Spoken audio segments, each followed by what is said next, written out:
역대하 5장. 이렇게 해서 솔로몬은 여호와의 성전을 짓는 일을 모두 마쳤습니다. 솔로몬은 그의 아버지 다윗이 성전을 위해 바친 모든 것, 곧 금과 은과 모든 기구를 가져와서 성전의 창고에 넣어두었습니다. 그런 다음에 솔로몬은 이스라엘의 모든 지도자들을 예루살렘으로 불러 모았습니다. 솔로몬은 장로들과 각 지파의 지도자들 그리고 각 집안의 어른들을 불렀습니다. 솔로몬이 그들을 부른 까닭은 여호와의 언약궤를 다윗성 곧 시온의 옛성에서 옮겨오기 위해서였습니다. 그리하여 이스라엘의 모든 백성이 솔로몬 왕 앞으로 모였습니다.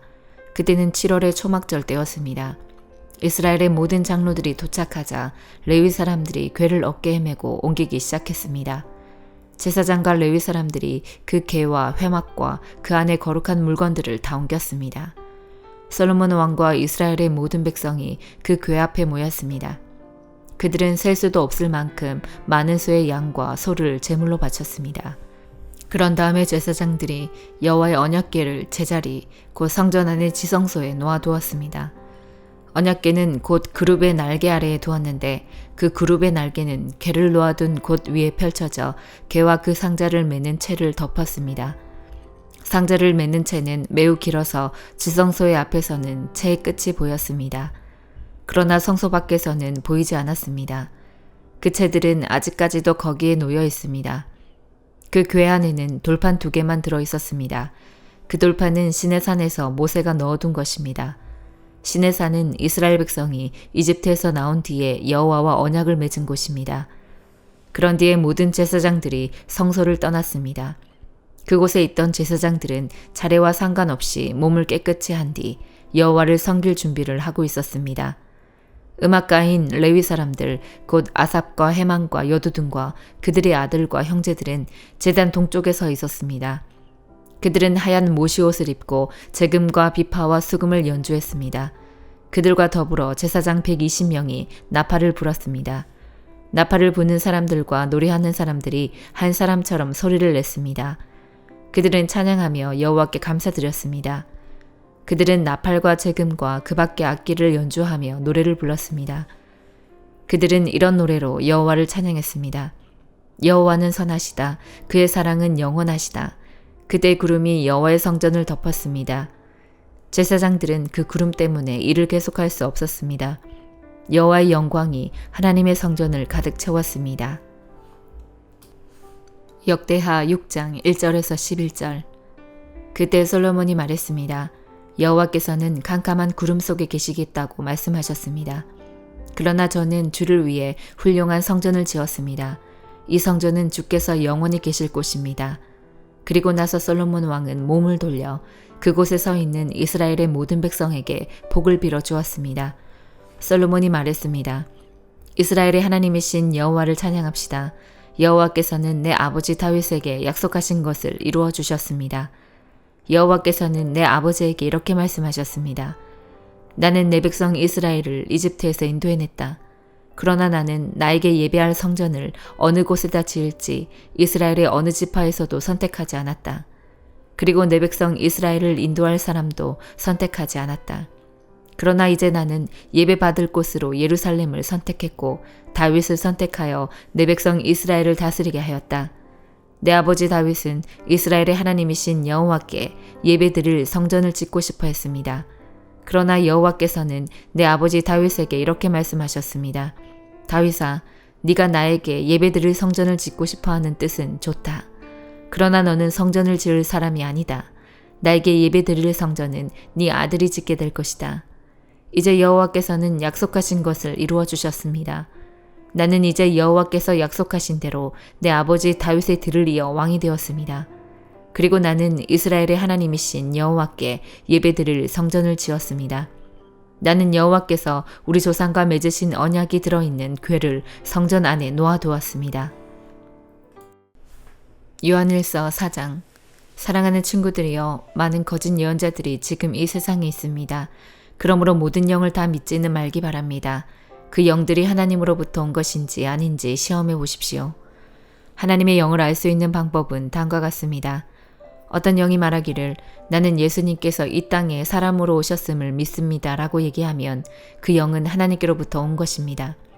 그러나 예수님에 대해 이렇게 말하는 것을 인정하지 않으면 그 영은 하나님으로부터 온 것이 아니며 그리스도의 적으로부터 온 것입니다. 여러분은 그리스도의 적이 오리라는 말을 들었을 것입니다. 이미 그들은 이 세상에 와 있습니다. 사랑하는 자녀들이여, 여러분은 하나님께 속하였으니 이미 그들을 이겼습니다. 왜냐하면 여러분 안에 계신 분이 세상에 있는 어떤 자보다 위대한 분이시기 때문입니다. 거짓 예언자들은 세상에 속한 사람들입니다. 그들이 말하는 것은 세상으로부터 온 것이며 세상은 그들의 말을 듣습니다. 그러나 우리는 하나님께로부터 왔습니다. 하나님을 아는 사람들은 우리의 말을 듣지만 하나님께로부터 오지 않은 사람들은 우리의 말을 듣지 않을 것입니다. 이것으로 우리는 진리의 영과 거짓의 영을 구별할 수 있습니다. 사랑하는 친구들이여, 우리는 서로서로 사랑해야 합니다. 왜냐하면 사랑은 하나님께로부터 오기 때문입니다. 사랑하는 사람은 하나님의 자녀가 된 것이며 또한 하나님을 안다고 할 수 있습니다. 하나님은 사랑이시기에 사랑할 줄 모르는 사람은 하나님을 알지 못하는 자입니다.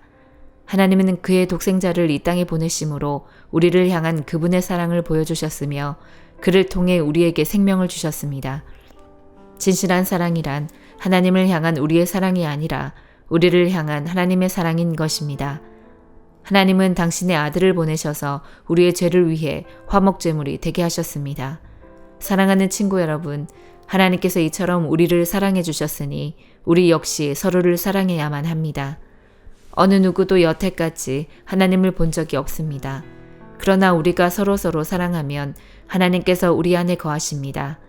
우리가 서로 사랑할 때 하나님의 사랑은 우리 안에서 완전해질 것입니다. 우리는 우리가 하나님 안에서 살고 하나님께서 우리 안에 계신다는 사실을 알고 있습니다.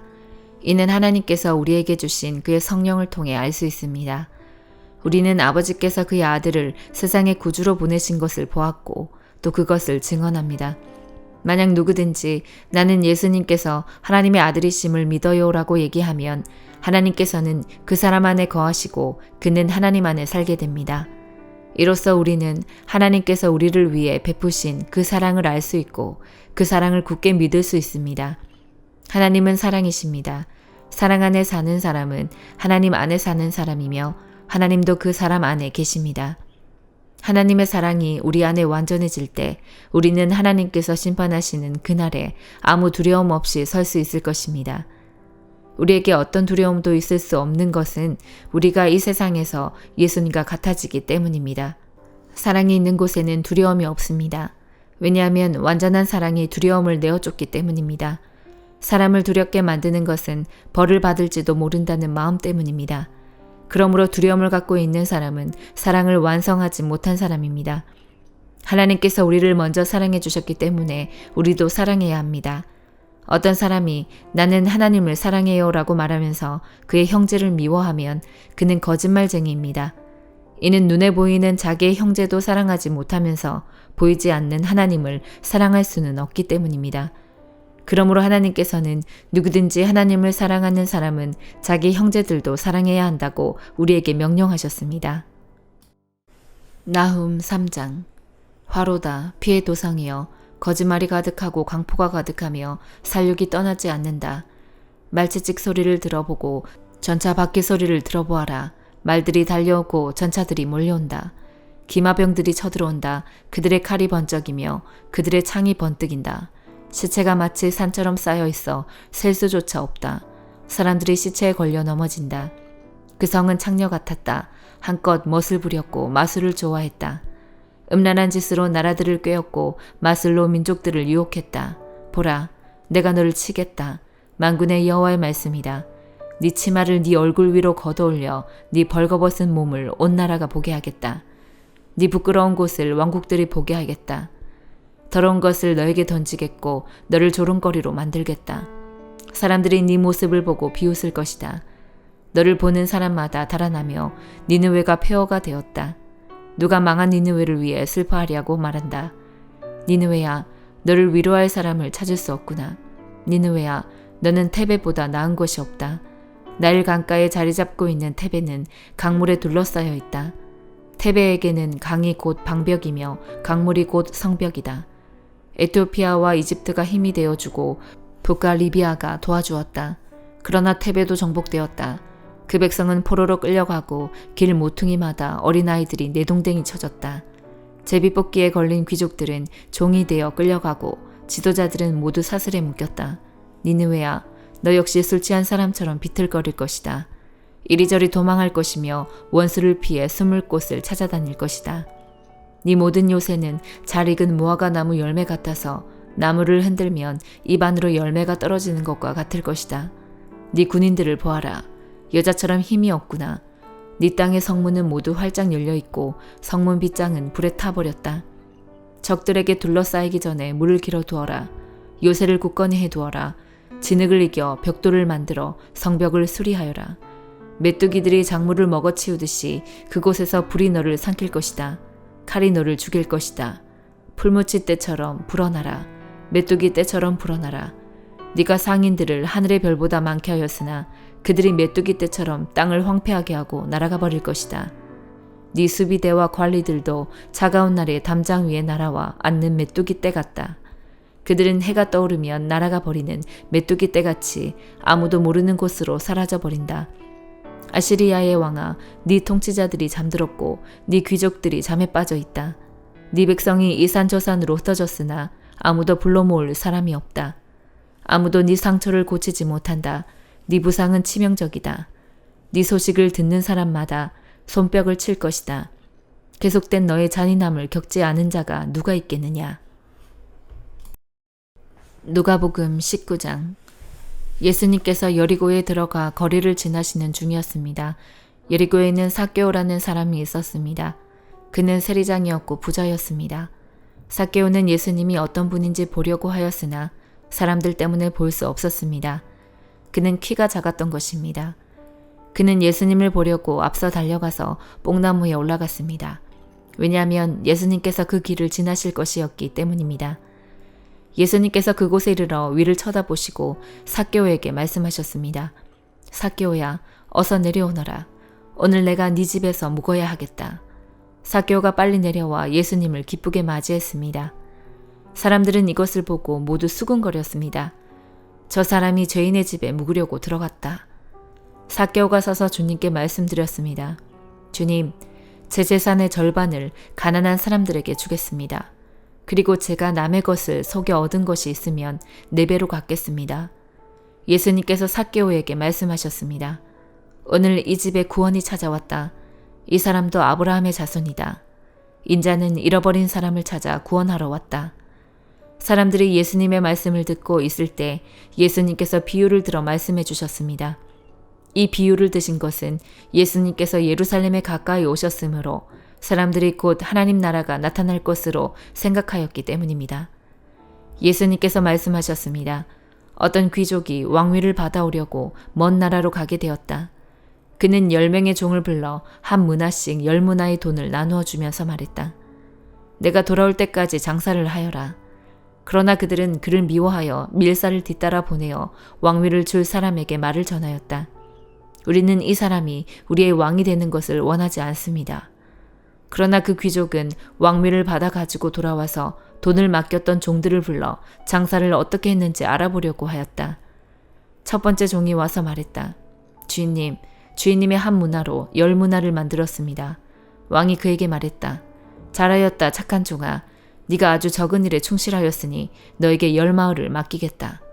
두 번째 종도 와서 말했다. 주인님, 주인님의 한 문화로 5문화를 만들었습니다. 왕이 그에게도 말했다. 너에게는 5마을을 맡기겠다. 그런데 또 다른 종이 와서 이렇게 말하였다. 주인님, 주인님의 돈을 보십시오. 내가 이것을 수건에 싸두었습니다. 주인님은 엄하신 분이라 제가 주인님을 두려워하여 그렇게 했습니다. 주인님은 맡기지 않은 것을 가져가고 심지도 않은 것을 걷어들이십니다. 그러자 주인이 그에게 말하였다. 이 악한 종아, 네가 한 말로 너를 판단하겠다. 너는 내가 맡기지 않은 것을 가져가고 심지도 않은 것을 걷어들이는 엄한 사람으로 알았느냐. 그렇다면 왜 내 돈을 은행에 맡기어 내가 돌아왔을 때 이자와 원금을 받게 하지 않았느냐. 그리고서 주인은 곁에 선 사람들에게 말했다. 저에게 있는 문화를 빼앗아 10문화 가진 사람에게 주어라. 그러자 사람들이 말했다. 주인님, 그에게는 이미 10문화가 있습니다. 내가 너희에게 말한다. 있는 사람은 더 받을 것이고 없는 사람은 있는 것마저 빼앗길 것이다. 내가 왕이 되는 것을 원치 않던 내 원수들을 끌어다가 내 앞에서 죽여라. 예수님께서 이 말씀을 하시고 앞장서서 예루살렘을 향해 올라가셨습니다. 올리브산 근처에 있는 벳바게와 베다니에 이르렀을 때였습니다. 예수님께서 두 제자를 보내셨습니다. 그리고 말씀하셨습니다. 맞은편 마을로 가거라. 그곳에 들어가면 아무도 타보지 않은 나귀 새끼 한 마리가 메어 있는 것을 볼 것이다. 그것을 풀어 이리 끌고 오너라. 만일 누가 왜 나귀를 푸시오 하고 묻거든 주님께서 필요하시답니다 라고 말하여라. 보냄을 받은 제자들이 가보니 예수님께서 말씀하신 대로 나귀 새끼를 발견했습니다. 그들이 나귀 새끼를 풀자 주인이 그들에게 물었습니다. 왜 나귀 새끼를 푸시오? 제자들이 대답했습니다. 주님께서 필요하시답니다. 제자들이 나귀를 예수님께 끌고 와서 자기들의 겉옷을 벗어 나귀의 등에 펴고 예수님을 태웠습니다. 예수님께서 가실 때에 사람들이 겉옷을 벗어 길에 펼쳤습니다. 예수님께서 올리브산 비탈길 가까이 오셨을 때 모든 제자들이 기뻐하며 큰 소리로 하나님을 찬양하였습니다. 그것은 이들이 여러 가지 기적을 목격했기 때문입니다. 주님의 이름으로 오시는 왕에게 복이 있다. 하늘에는 평화, 가장 높은 곳에는 영광. 그러자 사람들 사이에 있던 몇몇 바리새파 사람들이 예수님께 말했습니다. 선생님, 제자들을 꾸짖으십시오. 예수님께서 대답하셨습니다. 내가 너희에게 말한다. 이 사람들이 잠잠하면 돌들이 소리를 지를 것이다. 예수님께서 예루살렘에 가까이 오셔서 그 도시를 바라보시고 눈물을 흘리셨습니다. 그리고 말씀하셨습니다. 오늘 네가 평화의 길을 알았더라면 좋았을 텐데 그러나 지금은 이것이 너에게 감춰져 있다. 네 원수들이 너를 향해 흙덩이를 쌓고 너를 애워싸고 사방으로 포위할 때가 올 것이다. 그리고 너를 짓밟고 너와 함께한 네 자녀들도 짓밟을 것이다. 또한 돌 위에 다른 돌 하나라도 남지 않게 할 것이다. 이는 하나님께서 찾아온 때를 네가 깨닫지 못했기 때문이다. 예수님께서 성전에 들어가 장사하는 사람들을 내쫓기 시작하셨습니다. 그리고 그들에게 말씀하셨습니다. 내 집은 기도하는 집이다 라고 성경에 쓰여 있는데 너희는 이 집을 강도의 소굴로 만들었다. 예수님께서 날마다 성전에서 가르치셨습니다. 그러자 대제사장들과 율법학자들 그리고 백성의 지도자들이 예수님을 죽이려고 하였습니다. 그러나 모든 백성들이 예수님의 말씀을 열심히 듣고 있었으므로 예수님을 죽일 방법을 찾을 수 없었습니다. 아멘.